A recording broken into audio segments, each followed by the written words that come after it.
I've literally had to jump out of the car because we're on this incline. Well, you can see what we've just come up, and we've reached the top without even a flutter to experience what an amazing, amazing view.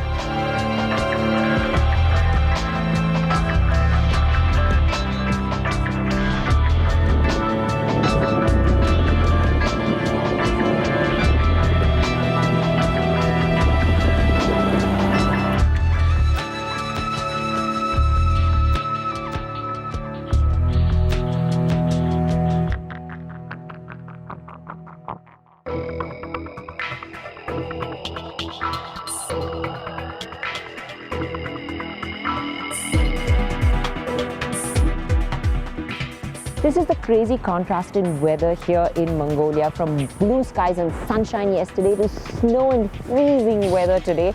Well, we're here right at the center in the Sukhbatar, or Chinggis Square as it is known, and it has everything that really exemplifies Mongolia, whether it is the statue of Chinggis Khan that sits there lording over the square, or Sukhbatar, who was at the head of the revolution, really the founder of Mongolia, and of course all the animals that are truly the livelihood of this country.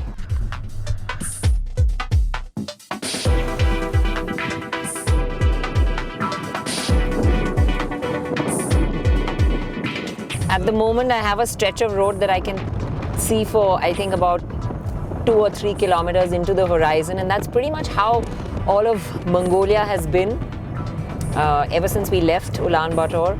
And I've just gotten onto this drive, and what I find is that the Q7 is just such an effortless cruiser. I've got these open, empty stretches of road to really get up into high triple-digit speeds, and it does it without the bat of an eyelid. Yesterday, the autumn colors in the national park were just simply amazing, and those Jurassic-like rock structures made us think like we were steeped into time from ages ago. And today it's like grasslands, you know, plain, flat, open grasslands for miles and miles till the eye can see.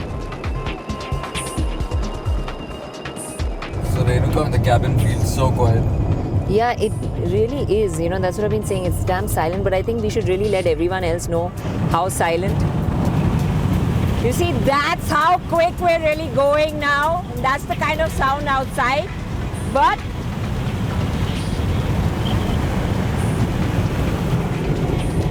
before I get weather worn and wind blown, roll the windows up and see, I don't have to scream anymore.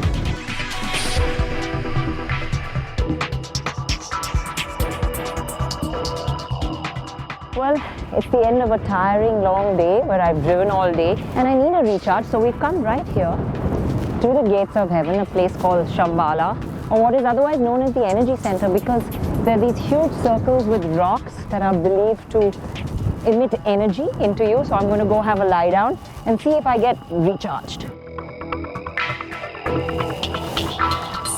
I've got the power.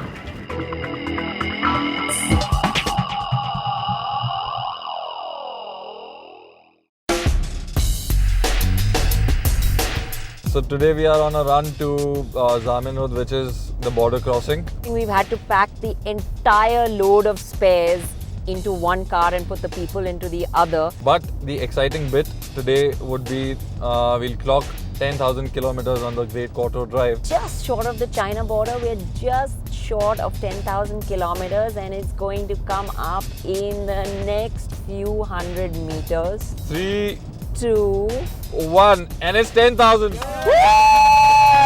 We've done 10,000 kilometers and this car still feels as good as new. Rishad, I think we need to stop and take a photograph. I think you should just stop the car.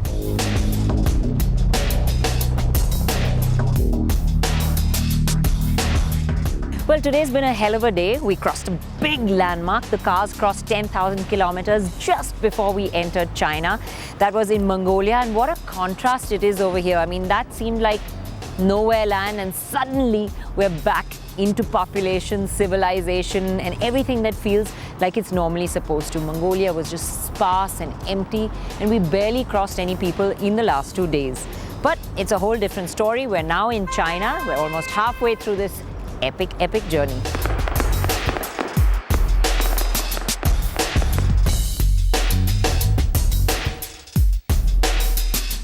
The drive through Russia was incredibly colorful. Incredibly. I mean, we saw all kinds of colors. Colored churches, multicolored landscape, the colors of fall in Siberia. But the food in Russia is black and white. I'm sorry, but it's black and white. Absolutely, there's no taste. Flat, monochromatic. Then you come to Mongolia, or you come to, or even better than that, you come to China. And this is what you get. This is what you get. Colorful, tasty, spicy food. I mean, it feels like being back home.